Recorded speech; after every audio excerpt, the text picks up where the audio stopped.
Welcome back to the Autoblog Podcast. I'm Greg Migliore. We've got a great show for you this week. Lots of stuff to talk about in the car world, including perhaps the Apple car. Wow, that's something we haven't talked about in a while. There's also something called the Tesla Redwood.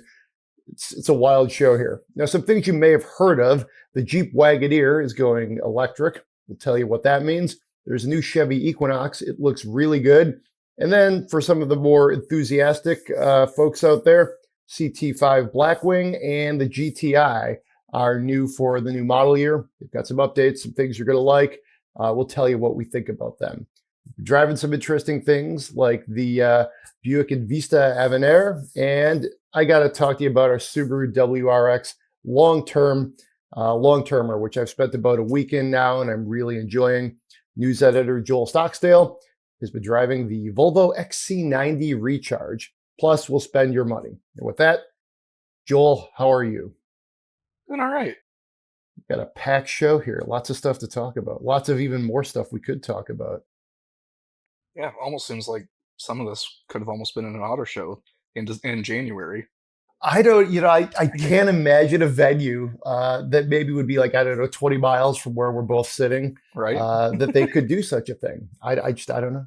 So we'll see. Next year, mark your calendars. Detroit Auto Show moves back to January. So the car that I think would have likely been at the Detroit Auto Show had it happened in January would be the CT5. This is, I think, I think this looks pretty good. They did some subtle updates. It's the V and the V Blackwing. So Zach Palmer, our road test editor, reported this story out. The big news here is that the supercharged V8, that's 6.2 liters, that's still going over. That's not changing. Don't worry. There's no hybrid. There's no twin turbo 6 or anything. Don't worry. That part of the car, totally unchanged, which I think we can all agree is a good thing, as V8s sort of continue their glide path, likely into the sunset in the coming years here. New infotainment inside. The screens are pretty big. The grille is a bit different. I think you got to look pretty closely just in the press pictures. I assume once we get to drive this thing, probably at like VIR or who knows, Laguna Seca, you'll see it in person and it'll be like, oh yeah, this is different. But I'm always a big fan of these Cadillac sedans. I think the most recent generation, they've really gotten it right as far as having classy looks, but still sporty and getting that kind of V ethos going for it. And I think it's a really good look for Cadillac. So, what's your take on this, Joel? Yeah, I mean, it's not like a crazy change. Yeah. It's pretty mild, but I don't know that any of us really felt like it needed much. I mean, like the main appeal is the powertrain and the suspension and stuff, and all of that is, I mean, still basically the same, and Yeah. that's good because we loved it. Didn't want that to change. And if anything we did want to change, it was probably the interior and the new screen and infotainment. It's really nice. It does a lot to spruce up the cabin. Yeah, and if on the outside the lights are different, Cadillac I think is very creative for really the last like almost 20 years at this point with the light pipes up front. That's a long time queue of Cadillacs going back to like even old Eldorados and things like that. So I think it's a good look. They tweaked that. They apparently tweaked the fenders, but again, that's something we'll probably need to see in real life to get a more of a handle on. Good looking cars. Like I said, I've really appreciated this era of Cadillac design. I appreciate how they're really still hanging in there with those rear wheel drive sports sedans and the big V8s. I mean, even Dodge is going away with a lot of this stuff. Although, as you can see by the Charger prototype, it's not all totally gone. But that's electric, and it may be Hurricane Inline 6. This is still a V8 powered Detroit muscle sedan. And I think that's a great thing. I can't wait to drive one of these. They really strike a chord with a lot of people like us. And, associate editor Byron Hurd owns a CT4 Blackwing. So again, when you're getting Autoblog editors saying, hey, we really like these cars, you're doing something right from an enthusiast perspective. So Well, and when you get one that actually spends his money on it. That's true. That's true. That's a good call out there. That's podcast@autoblog.com if you'd like to send your spend my monies. But something that is expected, but I think a bit of a disappointment, is the GTI.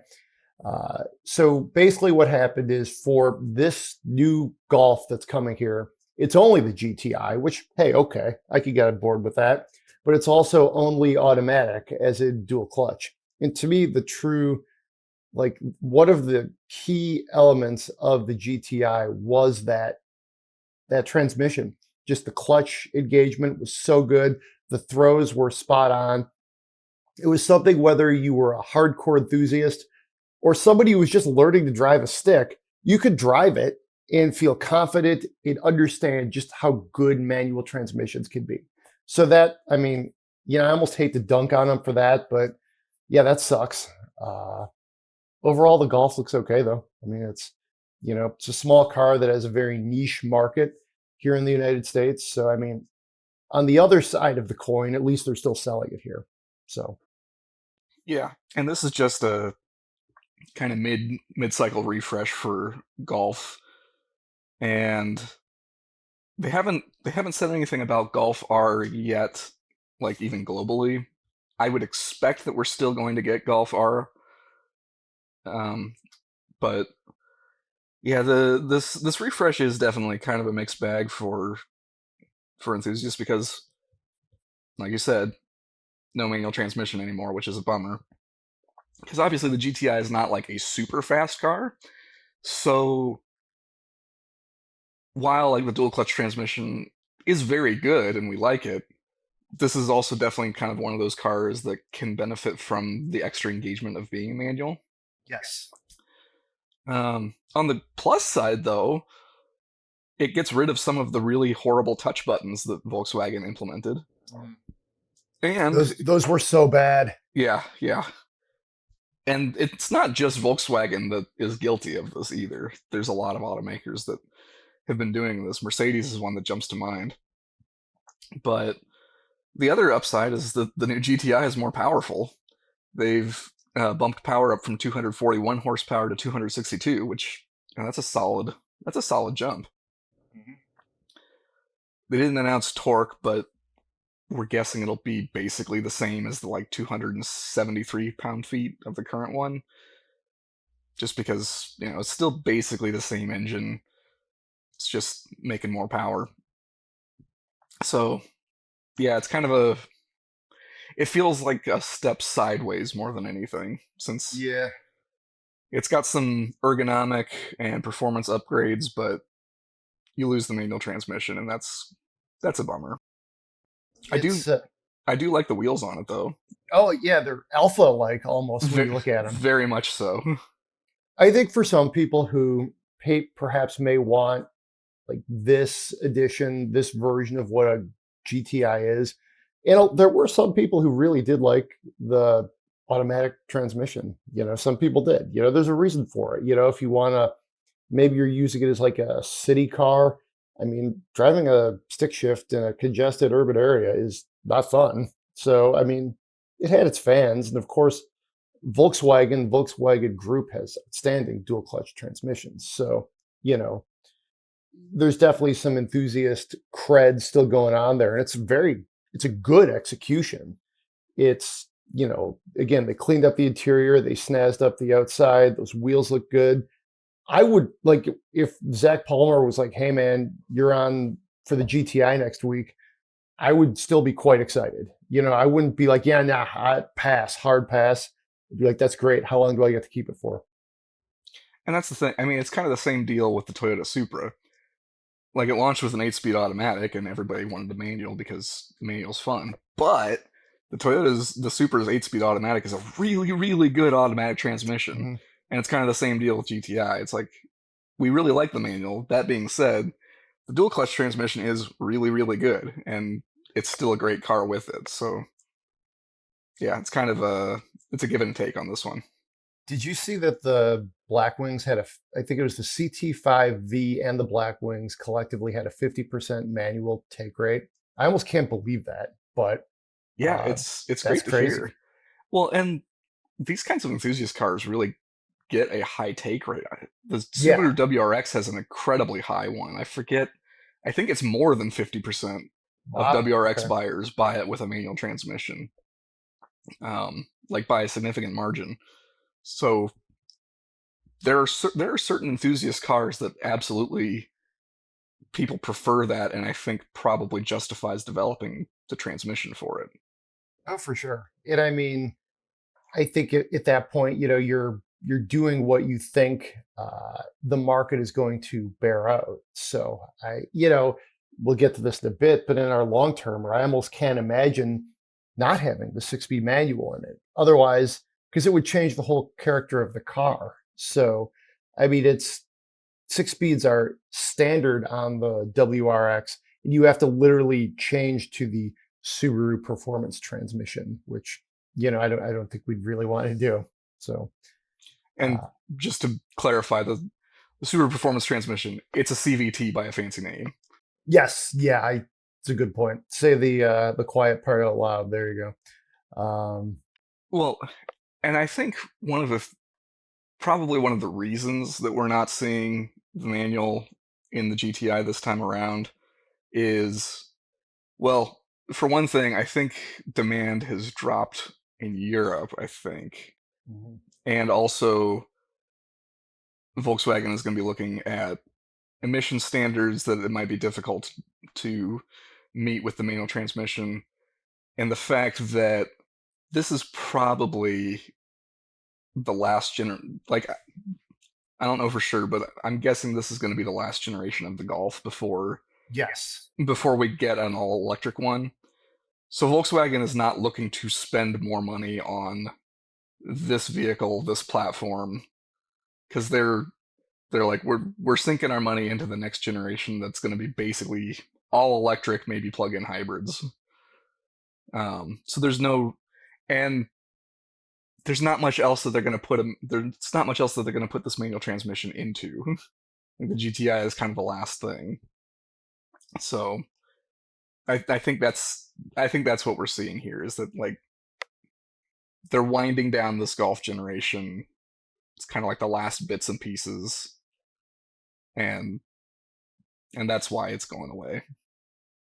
It's interesting too when you look at how much I think Europe colors Volkswagen's like overall strategy. Take rates of electric vehicles in Europe are far outpacing the United States. We're at like maybe 8% this month. If everybody gets their tax credits, it goes to the dealership. That's what S&P is estimating. They were like last year, actually, as in like 2022, they were over 12%. So, they're already over, I think, 15% at least. So I think Volkswagen, for a lot of reasons, is frankly trying to push more electric vehicles. They've invested in them, which is, a long-winded way of saying things like the Golf and the GTI are exiting stage left. And again, sort of like the Blackwings and the Cadillac, the Cadillac rear-wheel drive cars.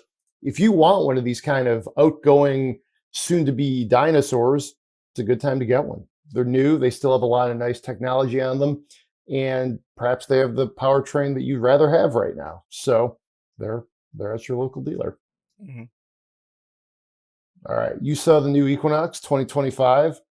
This is a little bit like a placeholder, if you will, because it's the gas-powered car, but it's very significantly updated. A new platform, which kind of caught me by surprise. The only thing that really isn't changed is the powertrain, which, again, is gasoline. It's just the four-cylinder, a very small displacement four-cylinder. But looking at the pictures, I thought, wow, they really gave it some of that really good Chevy DNA, like what we've seen in the Blazer, the Trax, things like that. And for a while, the Equinox almost seemed to me kind of like the less attractive, just grocery getter crossover that you just maybe bought out of habit. Because I looked at the Blazer and I'm like, well, the Blazer is way better looking. And then, of course, the Trax, the Trailblazer, again, vehicles that have more of an identity. But I would say the Equinox finally has an identity and a lot of other enhancements. So you saw this thing in person. There's some nice pictures on the site. What was your take? Yeah, I absolutely agree. The old one had strong generic crossover vibes about it, and this one looks much chunkier and more rugged and has like a little bit of personality to it. So the exterior is a big improvement. I'm actually quite fond of the new active trim that they've launched, Yeah. which is the sort of rugged. I mean, it boils down to styling and some all-terrain tires and 17-inch wheels. So, I mean, it's not like that rugged, but for a lot of people, that's all that they really want or need. I like the two-tone paint schemes. The Active has a white roof, the RS has a black roof. And what I was really impressed by was the interiors on the Active and the RS. They're a huge improvement. It kind of feels like a higher end, much larger version of like the Trax interior. It's very sculpted. It's got big flat panel screens ahead of you. It's got lots of nice upholstered finishes on the dashboard and the door panels. I really like on the kind of like turbine style air vents, there are plastic trim pieces that go around them, and they're like a translucent plastic, kind of like old Macintosh computers from like the 2000s. Oh wow, that's really neat. Yeah, I really dig it. And like the Active and the RS, they each have nice faux leather seats with perforated inserts, and each one has a different perforated pattern. The Active has this nice kind of saddle brown color with some bits of microsuede. The RS is that I saw was black leather and it had like red and blue contrast stitching, which sounds like a lot, but it actually nice and subtle looks really good. I was really impressed. Yeah, those vents, that's a great point. I saw those in the pictures and I thought it reminds me a little bit of like the Camaro, what they were Mhm. doing there for a while. And props to Chevy. I think we've been pretty hard on a lot of GM interiors with good reason, but especially of things like the Equinox, where it totally seemed like this like farm of hard plastics and other weird plastic-like materials. It really turned it around for this generation, I guess we could call it. The new platform was something I wasn't quite expecting, so I imagine it'll ride a little bit better. Yeah, that was something I was surprised at too, because, well, like we were just talking about with Volkswagen, it seems interesting to have invested that kind of money in that, but I suppose this is probably also going to underpin unannounced products from like GMC and maybe Buick and stuff. So it could just be that this is just kind of the first of a number of vehicles that will be using this platform. Yeah, that's sometimes I think a way they can, we're as much as we're like as enthusiast media and industry watchers obsessed with platforms, sometimes it's really we tend to overcook it. It's not that big a deal. Like the new Mustang carries over on an existing platform. Technically, it's not a new generation. I don't think technically anybody cares.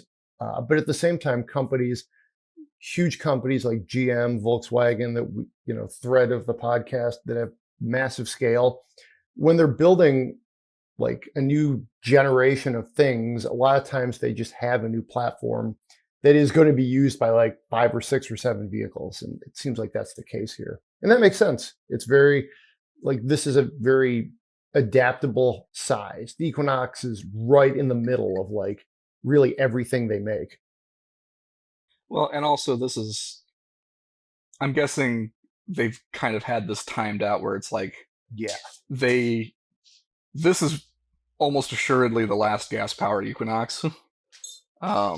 So they're probably like, okay, we know that there's still going to be this gap between when EVs go fully mainstream and our current gas Equinox is pretty old. It'll make sense for us to go ahead and launch a new one. But we'll only have to like maintain it for the life of that generation, and it's over. Um, but yeah, I was a little bit surprised. I'm a little bit disappointed that they didn't announce any kind of like hybrid option. Yeah. That it's still just the 1.5 liter turbo 4 cylinder, which is a fine powertrain. Like the power is like on par, it's competitive enough with the segment, but Chevy has had good hybrids in the past, and so it would have been kind of nice to see that on offer. Yeah, I think they, especially if it was perhaps a conventional hybrid, not a plug-in hybrid, and they kept the price competitive, I bet they would have had a significant take rate. I think people would have been interested in that because it probably would have been a little more interesting to drive and a little more efficient than this, again, tiny turbo 4. And I kind of think that there will be people that kind of like this more rugged looking version of the Hmm. Equinox compared to the electric Equinox, which, for the record, I really like the electric Equinox. I actually saw an all blackout RS version on the street Yeah. the other day because I live like right near the GM Tech Center. I see this kind of stuff. Um, so it would have been interesting to see kind of a greener version of this gas powered version. Although I'm also guessing that Chevy's thinking was, we're going to have plenty of Equinox EVs, and if you want the greener version, we're not going to sell it for a whole. I mean, because Yeah, the Equinox EV is supposed to start like mid $30,000, which isn't a that's right. Yeah. that's not a big upcharge compared to like regular gas powered Equinoxes. So maybe offering the hybrid would have been tricky when you've also got the full EV for not much more. Then again, I don't know. I mean, there's going to be buyers that are like, I can't do an EV yet for whatever reason. Right. We're at that, like, I don't know if tipping point is the right way to put it, but we're at this transition phase where a lot of these vehicles are competing with each other in some ways because consumers are really not sure. I've talked to a lot of people about EVs lately. It feels like it's, if just for a lot of people, if they're looking to buy a car, they're like, okay, I've been hearing a ton about EVs. And then you probably get this too. They're like, well, what do you think? And where can I charge this thing? And, you try to give them both the good and the bad sides of it. And I think for many people, an easy recommendation is a hybrid or a plug-in hybrid because you don't have to think about it. And perhaps that's where there would have been some space for the Equinox, but neither here nor there at this point. Uh, Yeah. Well, and also I'm guessing GM was also kind of thinking we're going to have more Equinox EVs actually available at the time that this gas one is coming out, that's true. because that's another thing that they're kind of working on, that they're having a little trouble with.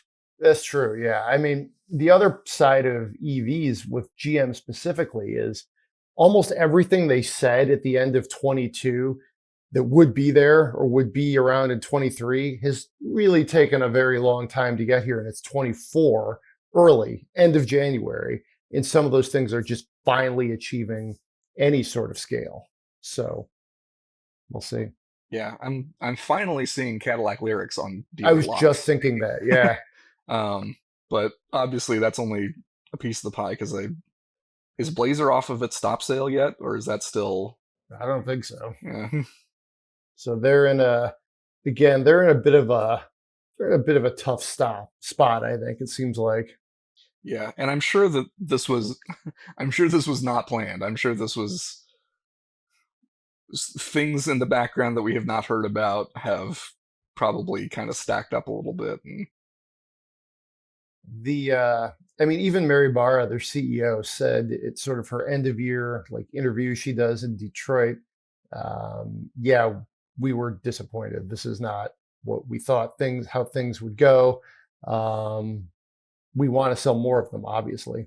So yeah, because I'm sure that, like, I don't think their strategy was bad, but clearly some things have gone wrong that were not anticipated. yeah, I mean to go back to the Blazer, we did that story on. We sort of aggregated, for lack of a better way to put it, the disaster Edmunds had with you know, their Blazer, and it's sometimes when things go sideways with new technology, they really go sideways. Hmm. And I mean, it can happen to any Oh yeah, company. yeah, it definitely could go. Yeah, I mean it's not exclusive. to General Motors. We've seen it with, many different automakers. Yeah. I have not seen a start sale for the Blazer. I've done some furious Googling here. I have not seen one. They issued it late December, and they're saying it, impacts a limited number, but yeah, I don't know. It came out right after that Edmunds report that a lot of people, including us, wrote up on. And then Motor Trend gave it their vehicle of the year, and they have a story talking about how, we didn't really know this was going to happen. So, I mean, it's tricky. Yeah. I guess we'll hope for better luck for the Wagoneer S EV. We've got kind of a good-looking teaser shot of it. It looks like a Jeep. Looks kind of like a Wagoneer. We don't know much else. We knew this was going to happen, though. That they were going to have an all-wheel drive electric Jeep wearing the Wagoneer badge. It's going to have, of course, four-wheel drive and 0 to 60 in 3.5 seconds with 600 horsepower, reading right from our story. So that's kind of cool. Jeep is allegedly, I think 2025 is the time they've said they're going to really have most of their lineup electrified in some form. This one is a 2025 model year, so we think we'll hear something soon. Beyond that, if you actually do some Googling, it looked like there's some leaked images out there that seemed a little just too sketchy for us to pick up, but they're out there. And of course, we have this story on our site. Honestly, this seems more like the Wagoneer I would be interested in. The sort of battle cruiser, refrigerator on wheels that they rolled out a few years ago, while very nice, and it's definitely a formidable competitor to things like, the Escalade, the Navigator, the Tahoe, etc. I don't know. I kind of thought I would have liked to have seen a different approach for the Wagoneer name, although the business case, I'm sure, would prove me wrong. I'm sure Jeep did it that way for a reason, but this is a little more different, kind of special. And I think it could get a lot of customers for Jeep. So, yeah. So from the teaser, I mean, it looks like it's going to look pretty much just like the concept that was shown. Oh wow, just over a year ago at this point. Which, I mean, looking at it, kind of reminds me of like a sleeker, kind of rounded version of the Grand Cherokee, to be honest. And I'm guessing it will actually probably be closer to Grand Cherokee in sort of like size and proportions, but probably more luxurious, and also, of course, much quicker and sportier. Kind of like Range Rover, kind of like Land Rover, Range Rover Sport, or even the Velar. it's a good way to put it. And it'll be interesting to see how it goes, because I know that like the styling of the Wagoneer is kind of divisive, and I get it, but at the same time, I think they did go the right way with that being very blocky and boxy and kind of truck-like, because I think that segment likes that.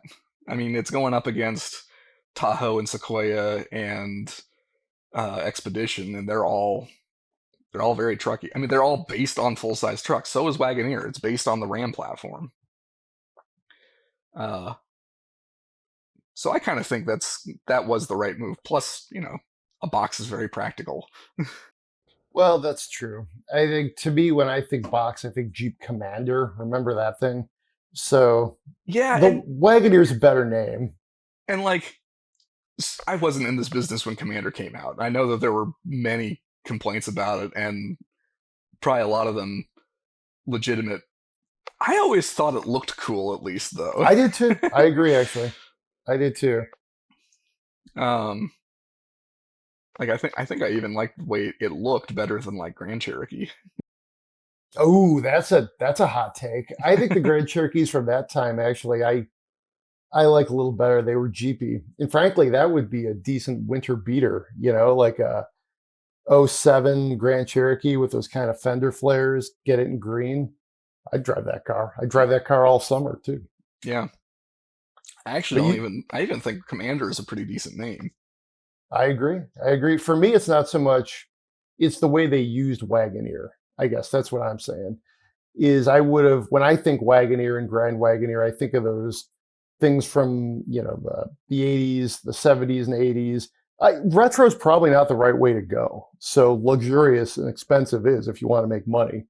Nostalgia doesn't necessarily hit the bottom line. And truthfully, I mean, the old Wagoneers were like toward the end of their life quite plush Hmm. SUVs. So it True. fits the bill. But yeah, Wagoneer S, it'll be interesting. Yeah. I imagine it kind of like a very luxurious, refined take on sort of the Grand Cherokee SRT. Yeah, that's true. Well, speaking of electrics, I think it's a good transition over to Tesla. We're recording this on Wednesday morning. Tesla is actually going to report its earnings later today. So come, check that out on our site. We'll have that by the time you're listening to this. It'll be the weekend. Hopefully you are, I don't know. I always say in the summer grilling, maybe you're on your way to go do some skating on a frozen lake. You're on your way to a hockey game. It's sledding season. That's good.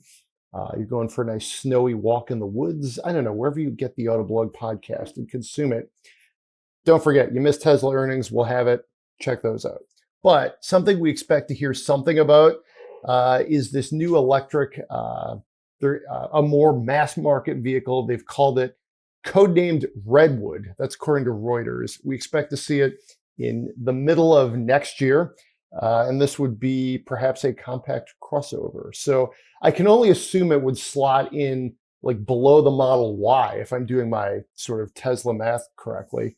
Um, it seems like they need some new products, to be honest. I think something like that could add some scale, which would be good. Tesla's like, I think they're doing, and it'll be interesting to hear how these numbers bear out. But I think they're doing a good job of doing better than treading water, which means I don't think they're blowing the doors off of anything, but they're making money usually. They're usually hitting analysts' expectation. They're capitalizing on a market that for the moment is EV friendly. There could be a lot of headwinds. And I think the one thing that we've seen lacking is new vehicles outside of course, the Cybertruck, which is either going to be a home run or a DeLorean. We just really don't quite know which is going to land there. But how you feel about Tesla? So this is interesting. Because I am pulled in two different directions on this one. On the one hand, I would imagine that especially if this is like a very budget vehicle, Tesla has definitely refined their motors and kind of battery setup a lot for like Model 3 and Model Y, and they clearly have figured out how to make those fairly affordably considering all of the price drops that they've been rolling out on those vehicles. So I'm assuming they would probably use most of those components, and they've got the costs and stuff figured out on that. It's all fairly affordable. They don't necessarily need to do anything new to it. So that would be a way to both keep costs down and to kind of jumpstart development. On the other hand,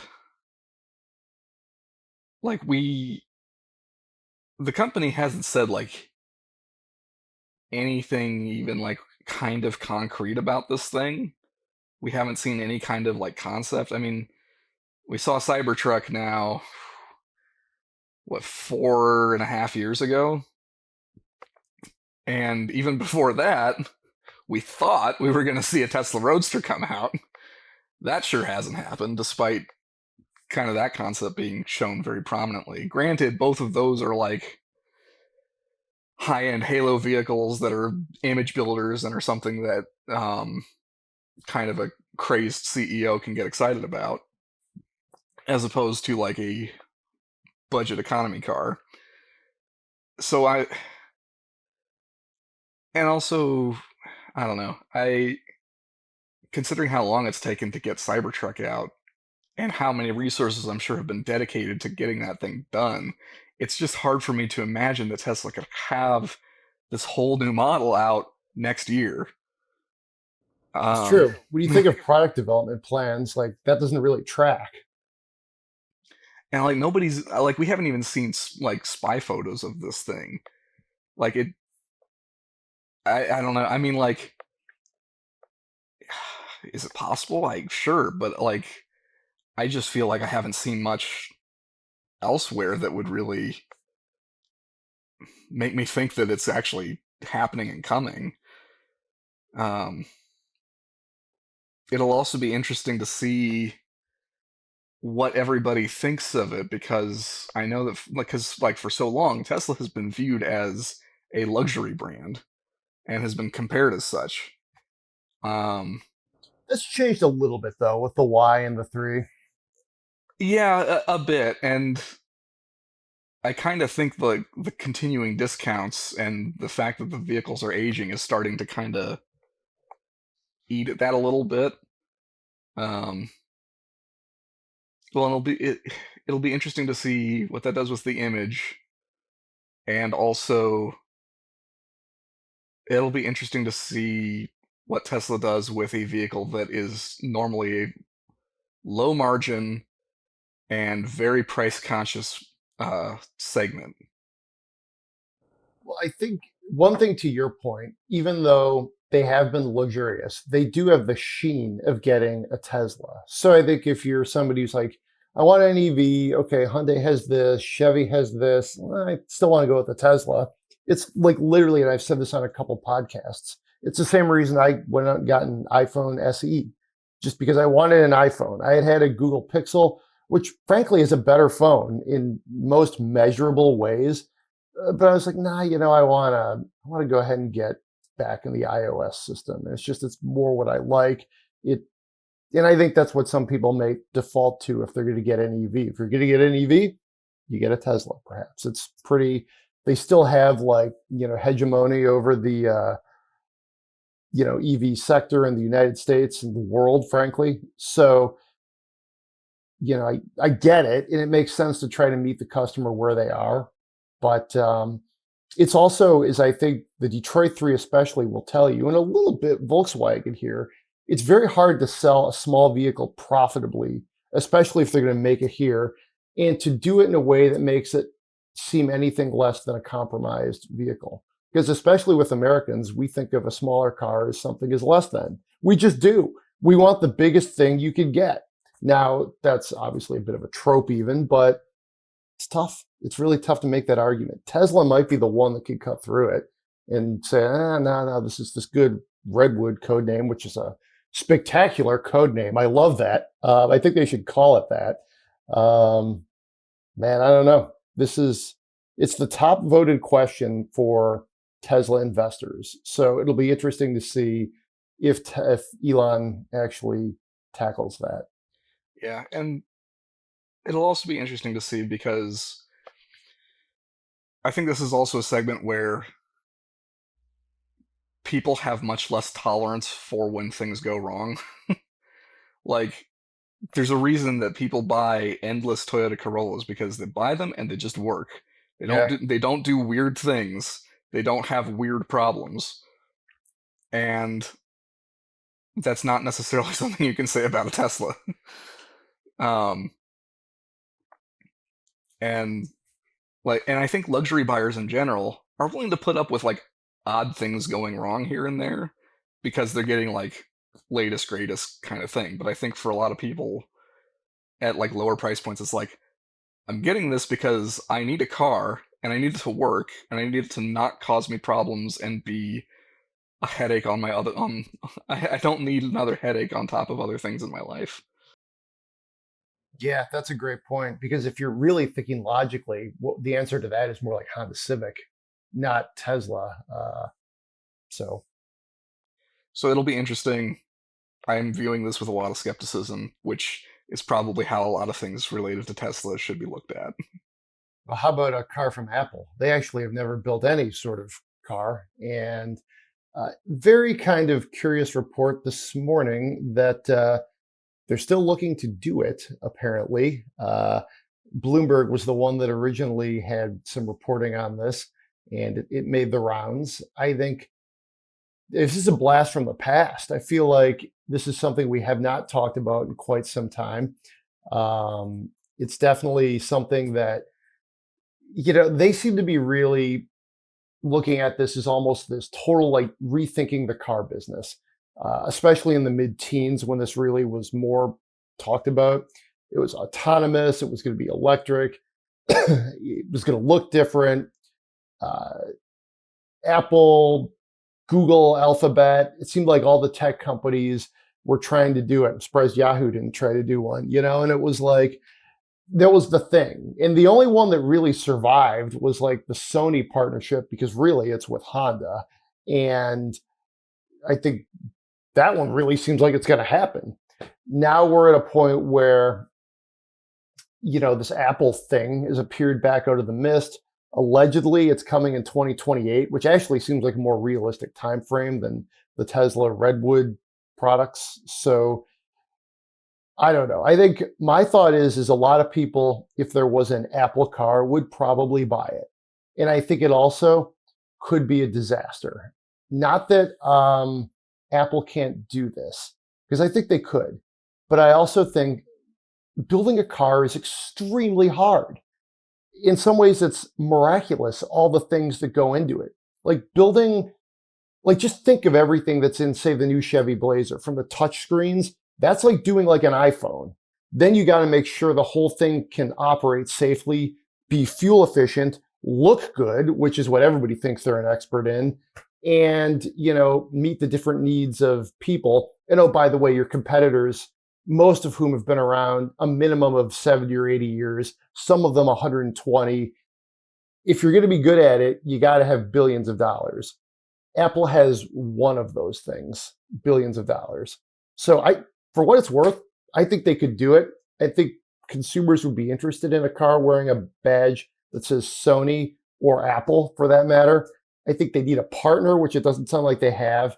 And I think the autonomous vehicle stuff, you got to throw that out. That's not going to allow you to get your vehicle safely and on the market quickly. That may be a turnoff for them too. Obviously, I have some strong feelings about it. They could probably buy the electric components. You had some hot takes this morning not hot takes, but you had thoughts when I dropped this into Slack. Well, so first off, I agree. I guess I was also partly surprised at hearing this Apple news, in part because I kind of thought I kind of thought that it was over also. Back when there were the rumors of Apple and Hyundai partnering up, and then that kind of imploded, I was like, okay, that's got to be the nail in the coffin for this whole thing. And also the fact that like Apple's autonomous development wasn't like moving along the way they were anticipating. But the thing is, it's like, cars are hard. They're also really expensive to build them, to get the materials, to do the engineering, to do all of the safety stuff, all of the compliance stuff. And they're also really small margins, really small, and like a very established and effective competition out there. Like, and all of that, like, yes, Apple does have a history of kind of blowing up a market, like iPod and iPhone, especially iPhone. But all of those were also still kind of closely related to computers. Like, it was still computing and electronics and that's a big part of cars now also, increasingly so as they go electric. But it's still a lot of like dynamics and safety and because I mean, Apple's going to need an entire crew of people to work on like crash structures and suspension and brakes. And I mean, yeah, the electronics are a significant component, but it's far from the only thing. And the factories, like the size and the material, it's all so expensive and it's so low margin. And none of that is something that I think a lot of these companies actually want to do. Apple is a crazy profitable company. They make so much money on their electronics. A lot of these electronics companies do. That's not the car business. And frankly, I mean, with Tesla, it's a lot of it is getting by. I mean, yes, their cars are profitable and more so than a lot of vehicles, but I think they've gotten away a lot on they make a lot of money off of like carbon credits from other automakers that other automakers have to buy to make up for their gas cars. They're running very old vehicles at this point that they've gotten a lot of all that sorted out, and they've had huge amounts of investor money, and their stock is super valuable. I think it's probably very much overvalued because at the core, they are a car company, and that's the main thing. It's like, I mean, I think a lot of people think that there's more in there than just that they're a car. I mean, the charging network, that's something. I have no idea how profitable that is, if it is at all. I mean, I think it's very good for them as a selling point. But anyway, I'm kind of digressing a little bit. This just doesn't seem like an industry that Apple would really want to get involved in. Especially, I mean, a company that like is so profitable at what they do and has freaky huge cash reserves, like actual cash on. It's not even like just assets or it's like they have money just there. I don't know. They could do it. I think they could. I just don't know that they actually would want to. Well, sometimes I think you see this, especially when CEOs have been around a little while, and Tim Cook has been at the helm of Apple for a minute. They almost want to do these like, it's almost like legacy building. You want to do something that's different, that you made your mark. You didn't just build the next iPhone and steer the ship. You did this other thing. You were Magellan or somebody. You discovered this new thing. So I wonder if some of that, and it's frankly, I think the origins of this even predate him. So, there's a lot of reasons companies do things. Ford completely revitalized the 110-year-old train station in Detroit. It was one of the biggest eyesores for decades. And I think it's awesome. I'm thrilled they did it as a Metro Detroiter. It's a great piece of architecture, and it's a stunning piece of the city's landscape. If you've been watching the Lions, every home game, the networks cut in and out of like the skyline, and you see what used to be like the number one like ruin porn is now this amazing piece of architecture that was designed and at the time was considered to be better than New York's Grand Central Station, believe it or not. And now this thing's revitalized. Long story short, when they did that, I was like, guys, you got to build like small cars and trucks. Like, do you really have time to do this? They pulled it off. So, I mean, all that's to say is if you pull it off, winning cures all, I guess, I don't know. So For sure. if they pull it off, who knows?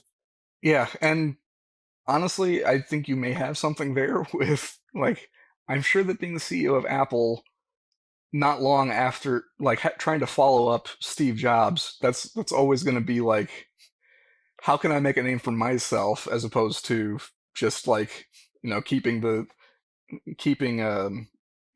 Steve Jobs' company going. And I mean, it happens at other automakers too. Ferdinand Piëch at Volkswagen had all kinds of ego-stroking projects like VW Phaeton and Bugatti Veyron and things like that. Granted, I would also reference back to the fact that like those are still cars and they were car companies. It's true. And of the two that I mentioned, one of them was a gigantic flop.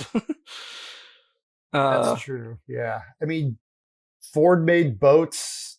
GM, I think, has been in the refrigerator business. Yeah, that's true.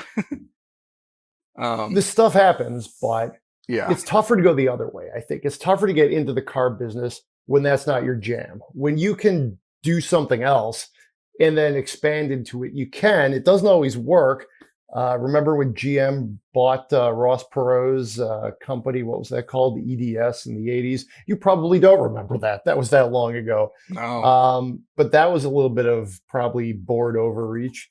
So, Yeah, wow.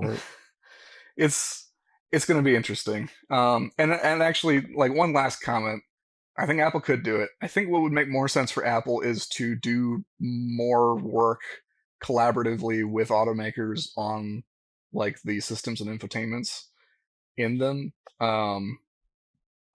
Because I think that is an area where Apple does have a lot of expertise and could really, and I think it's something that could bolster their business by having other players that are working closely with you and can kind of help sell that Apple ecosystem, like, and this car from this manufacturer also works great with all of your Apple things.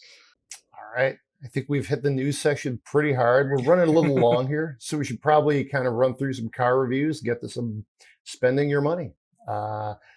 Thankfully, these are fairly short reviews. We've talked about the wrecks already, but hey, we're talking cars. It's fun, right? I drove the Buick. This is the Invista, the Evanair trim, so it's the very nice trim. Have you driven this by chance? Have you driven the new Buick yet? I haven't driven the Invista yet, but I have driven the Trax, which is the same platform and stuff. Yeah.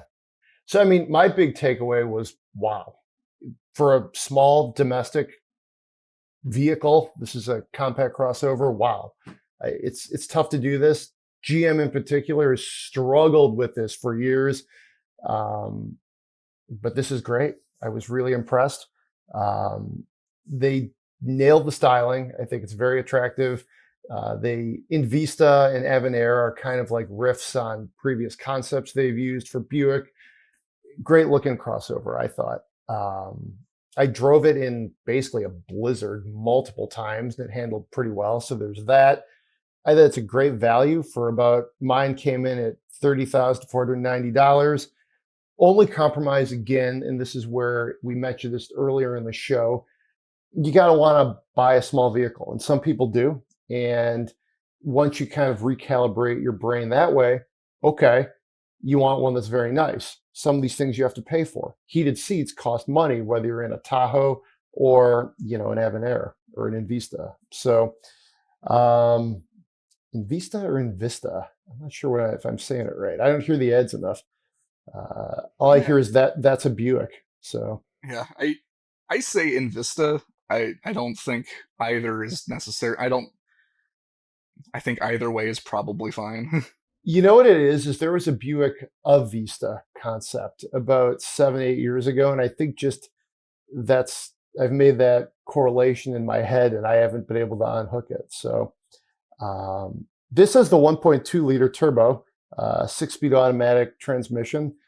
General Motors, I think, they've succeeded in an area that Ford really hasn't, as far as making quality, very small displacement turbo 4s. This is a decent engine. So there's, pretty solid. Fuel economy was 28 in the city and 32 on the highway, which that was the one thing I would ding them for. It seems like for a car this size, a crossover this size, it should get a little bit better. I was expecting more like both of them in the 30s, then maybe more like a mid 30s kind of combined figure. But it was efficient in real world driving. So there's that. Interior I thought was pretty good. Again, I think we'll see more of this with the Equinox that you mentioned. And we also saw this with the Trax. It doesn't feel like a compromised domestic interior. It's a nice place to spend time. Grayish kind of tan material, stitching. It was, very attractive, I thought. I think 11-inch color touchscreen was pretty easy to use. I generally was impressed with it. I really was. I think there weren't even that many options on it that made me think, oh, hey, this is loaded, and made it feel nicer than it was. So I would expect I would have a similar vibe.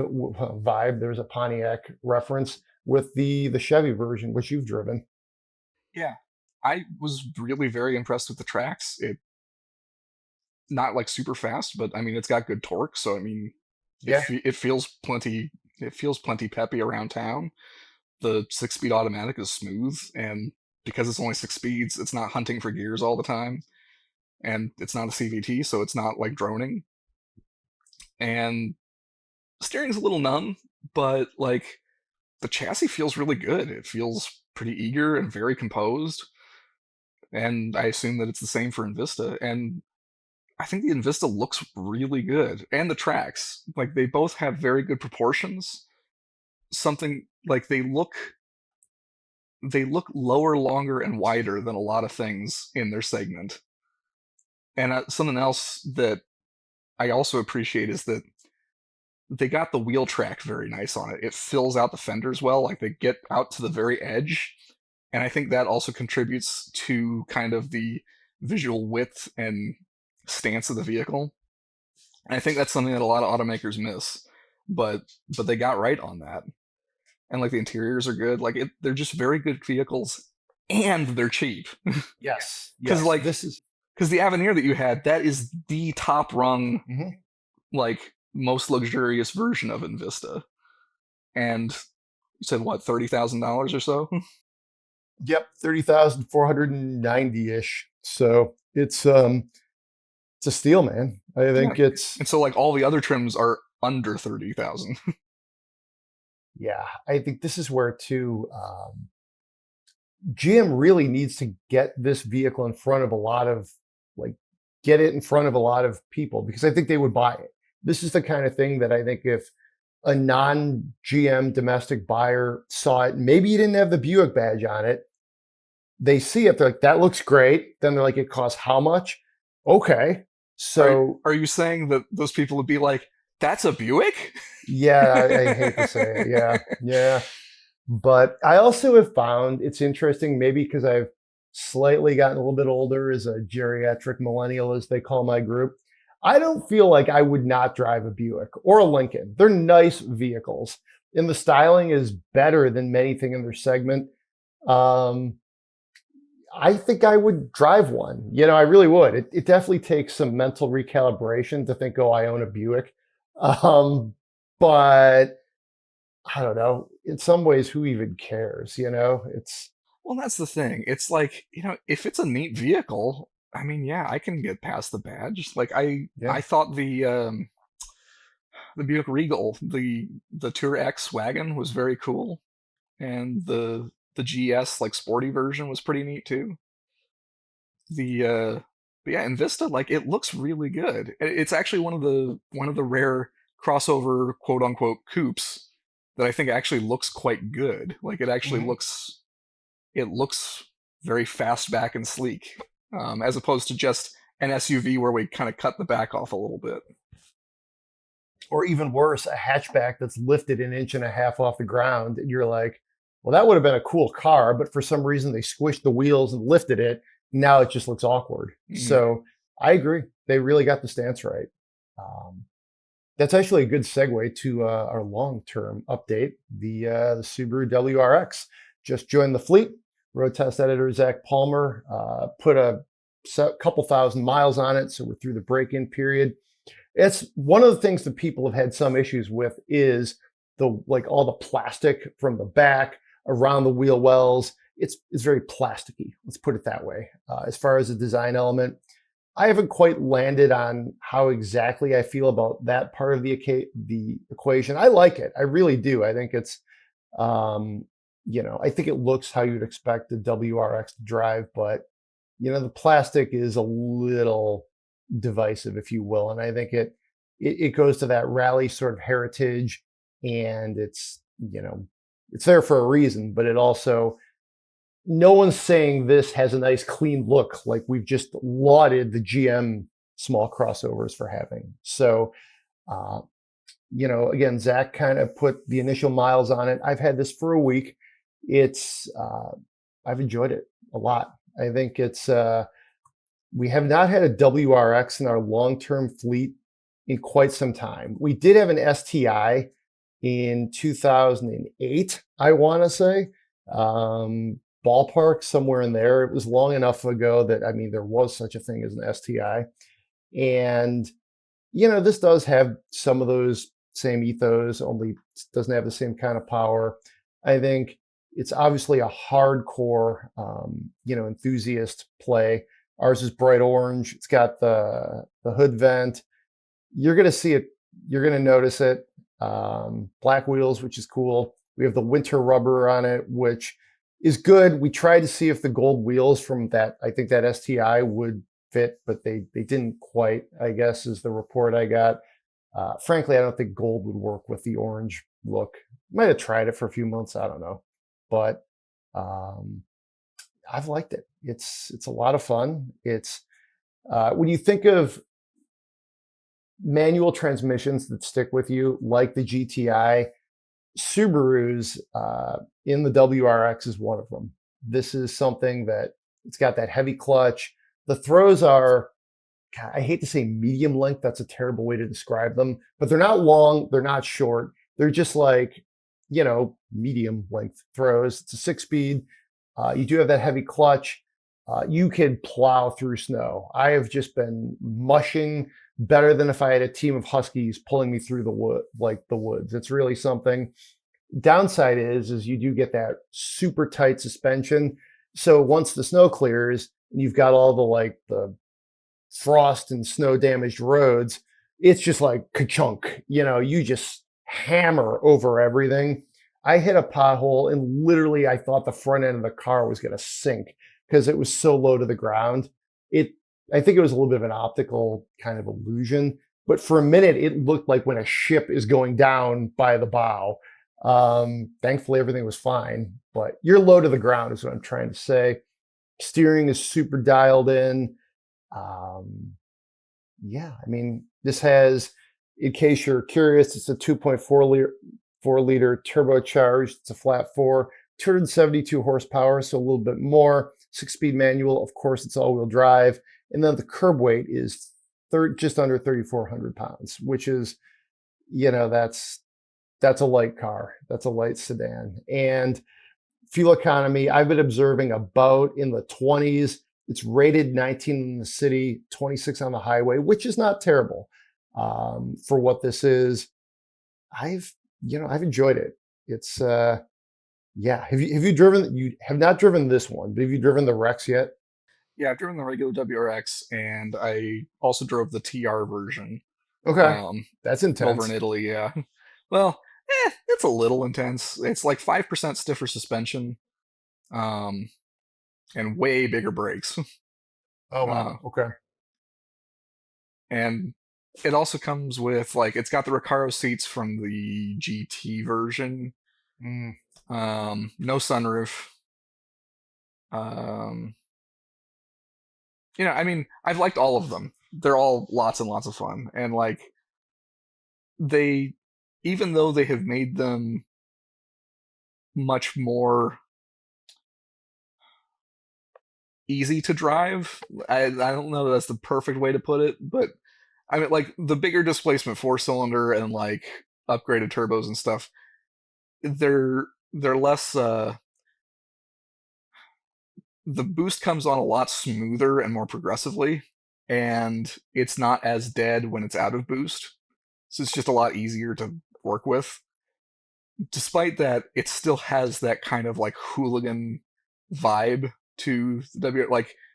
Driving it, it feels like you want to kind of drive like an idiot. Okay. It's got all of this grip and this eager engine, and it kind of eggs you on a little bit. Be a little bit silly. And I like the way the WRX looks. I absolutely approve of the orange paint color that we got. And I get why some people are turned off by the body cladding. I kind of like it. And the thing is, this is maybe a kind of a hot take. Subarus just don't look that great. They never have. Okay. And they're always going to look a little weird. And I think that's a lot of the charm of them. Probably my favorite Impreza was those Bug-Eye ones from what was it, 2001 to 2003. Lots of people hate those. Yeah, didn't John Snyder have one of those at one I think point? he did. Yeah, Yeah, I love them. Like I think they look a little weird, but like I kind of dig them. I had a neighbor who had one. I never saw it until he moved. I was like, oh, that was a nice car. I wish I knew that was in there. But also I feel like Subarus age surprisingly well too. Yeah, that's a good way to put it. Um, because oftentimes I look back and like the thing they're often referred to as the Hawkeye Imprezas, which were like Mhm, the last version of that generation that came out in 2001. So it had the like very angry, scowly headlights, mhm, and it also had that really that really poorly thought out Subaru corporate grille that was mhm. supposed to like evoke airplanes. Oh man. Um, the one that was in its worst form on the B9 Tribeca. Yes, Um, I was just thinking of the yeah, Tribeca. That thing looked like a battleship. I don't know what was going on there. yeah, and they adapted a version of that for the Impreza. I thought it looked awful when it came out, Yeah. but as time went on, I came around to it, and like I like the Hawkeye Imprezas too. Um, so I think this is probably another case of there's going to be a bunch of people that are really annoyed with the way this looks, and like 5 to 10 years down the road, they're like, "Oh yeah, that was a pretty cool Impreza," or WRX. Sorry, because they're technically different vehicles now, even though they're still related. But whatever. It's interesting. Ralph Geel, the VP of design for Stellantis, he has a quote that I've heard him say at least a couple times. Good design is timeless and bad design is timeless. And in this case, I don't know if you would say this is bad design, but I agree with you. I think it'll hold up. I think it's a Subaru WRX. And if you don't like it, you're either not going to get it or you're such a WRX, fan person that you're going to get it still and then complain about it. So um, going through the back pages, the library, if you will, of Autoblog, we did have a WRX. Let's see, what year was this? This was 14 and 15. It wasn't an STI, it was a WRX. It was blue. It looks somewhat similar to this thing. I remember I took it to Chicago. Um, Very much of a through line here to what we have. It definitely was a memorable thing. Let's put it that way. That one, I believe, had the upgraded seats with the heavy bolsters. So I remember it was a bit challenging to drive uh, comfortably. I remember eating a Wendy's spicy chicken sandwich and trying to like shift the gears somewhere in West Michigan on the way to Chicago.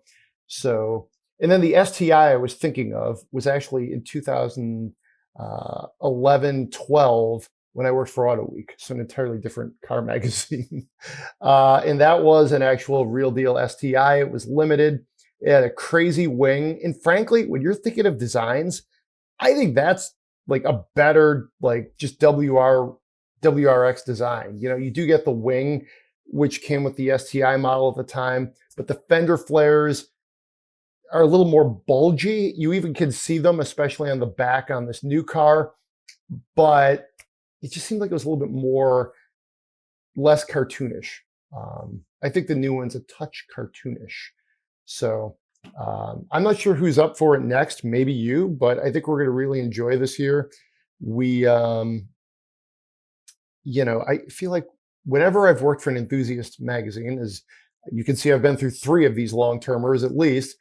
There's always a lot for people to pick at, like, dislike, complain. And I think, a good way to maybe kind of bring it together is it's sort of like, obviously it's an enthusiast car, but the dynamics, when I drive this car, I can picture those other 2 cars, other 2 long-term Subarus that I've been lucky to experience. And it's like an old world feel. It's not old fashioned because this is a modern car, but it's still like it's enthusiastic and it's like it's simple, it's bare bones, and it is old fashioned. It's like the comparison that I use is I golf a lot, and I do bring that up on the podcast. And I have a lot of mostly modern clubs, but I do keep an old golf club in there. It's a 4-wood, which I'll hit like for an in between shot, and it's from the 60s or 70s. It was from my dad's set. I don't use his whole set just because you can't use a set of 60-year-old clubs, and sometimes you got to hit your titanium club, the modern club. But once in a while, it's fun to pull that out for like a mid-range shot. It's harder than if I use the titanium club because there's less room for error, but I can still hit the ball pretty well with it. I think that's obviously what I think gets in your head when you put down your money to buy a car like this. Is it's more work to drive, but it's rewarding, it's fun. I'm sure you're going to be psyched. It'll be interesting to hear. Why don't you tell everybody what the TR is real quick, just in case you've missed that? Because I think that's a good way to frame up the Subaru WRX lineup. Yeah, because I said a little bit earlier that like it's got 5% stiffer suspension, it's got big Yeah. brakes, it gets rid of the sunroof, it gets Recaro seats, so it's just a little bit harder core. Yeah.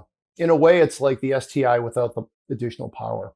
So Kind of. It doesn't go as far though, because the STI's got limited slip differentials and a center differential that you can adjust, kind of okay. front and rear bias. The STI went farther, but the Yeah. TR is sort of an in between. Kind of like a performance pack, perhaps on the Mustang Yeah. GT. There we Yeah. go. All right. So why don't you tell me a little bit about the XC90 and then we'll spend some money. Yeah, so I spent a little bit of time in the XC90 Recharge, and that's probably the one that, like, if you have the means, that's the one to get. It makes more than 400 horsepower with the combined supercharged and turbocharged four-cylinder and a big rear motor. The rear motor makes like 140 horsepower. It's got about 30 miles of electric range, and honestly, basically the entire time I had it, I drove it in full electric mode. Granted, I work from home, so I don't have to go that many places, but I mean, if you're charging from home every night, you're going to use electric for a lot of the time. And it's getting old, and it shows in some places, but in other places it's still quite like it still looks very good. The interior is very elegant, modern Swedish vibes all the way through. Nice materials, comfy seats. It drives smaller than it is. It's not an enormous three-row, but it feels lighter and more nimble than some other things. I wouldn't call it sporty. It's still a fairly soft, relaxed vehicle, but it does feel a bit more, maneuverable and enjoyable than some stuff in the segment. It's kind of like that nice in between. Where the age really shows, though, is the infotainment system.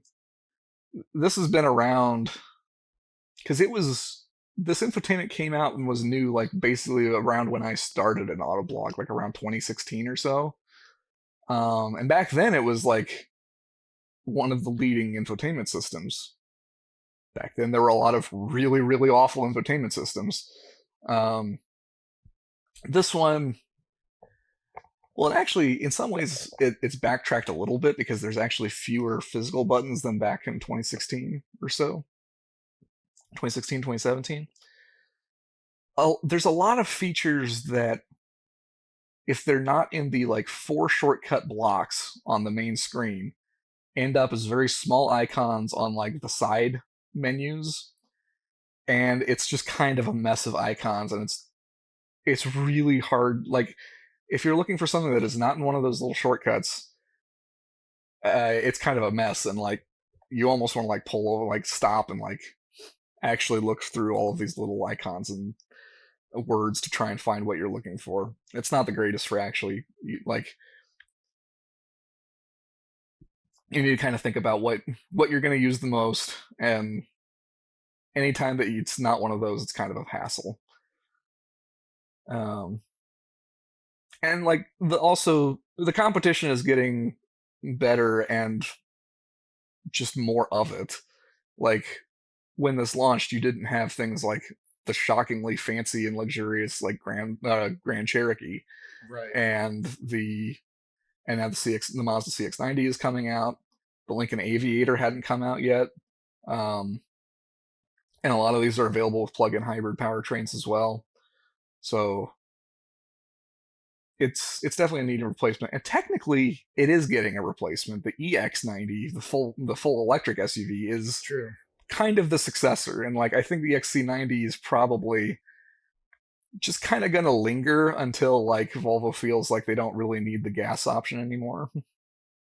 Well, we mentioned earlier the transitional phase we're all in. This is one of those vehicles that they're keeping just nice enough for the people who want this type of vehicle to keep it credible. And at some point, they will probably move on from it. Hmm.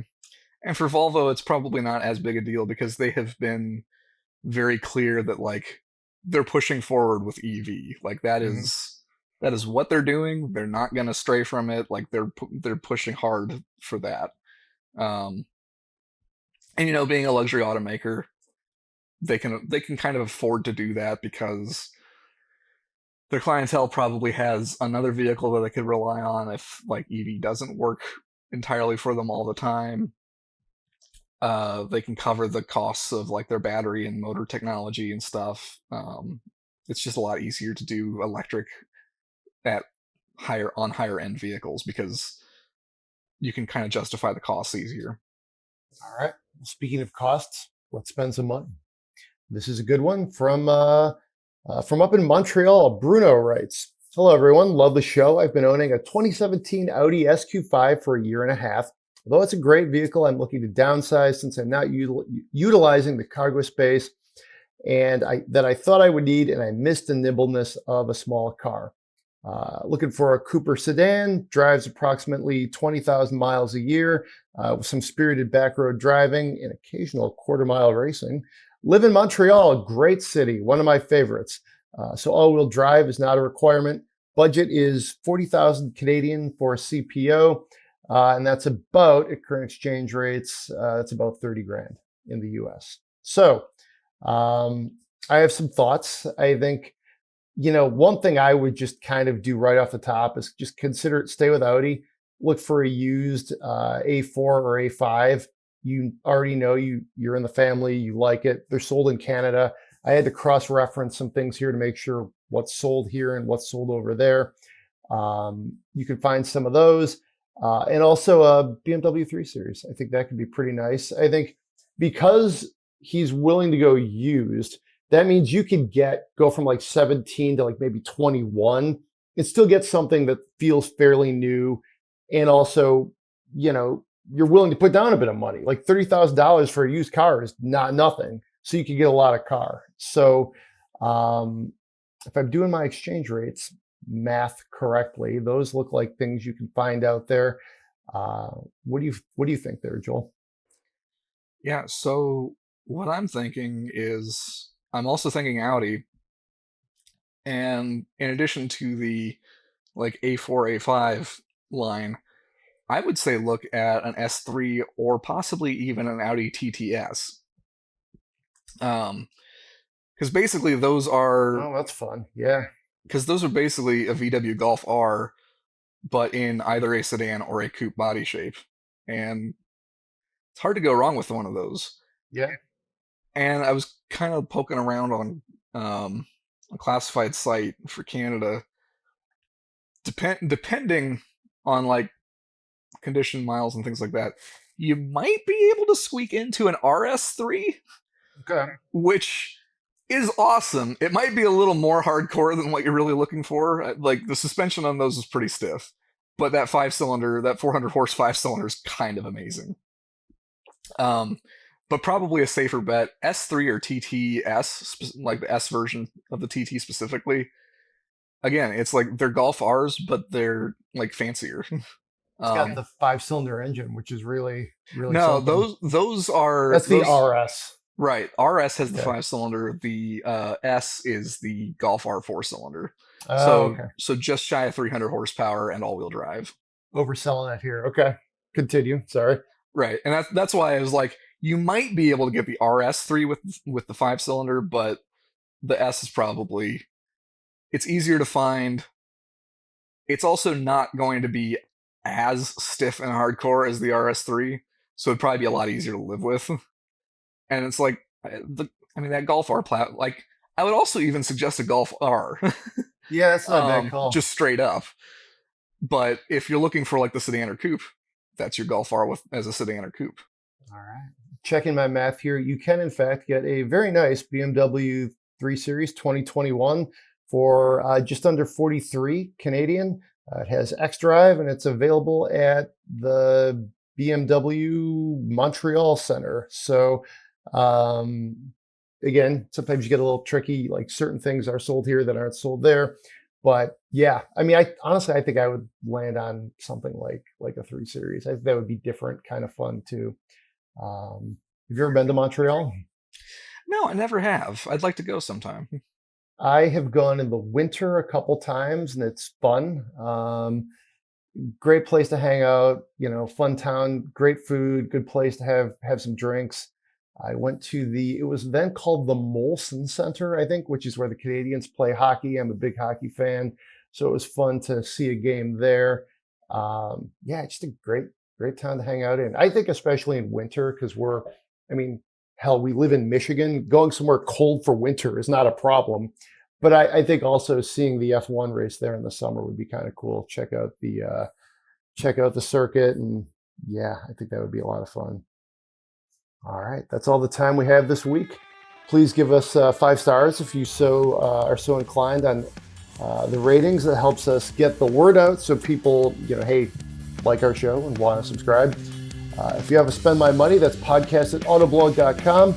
Be safe out there, and we'll see you next week.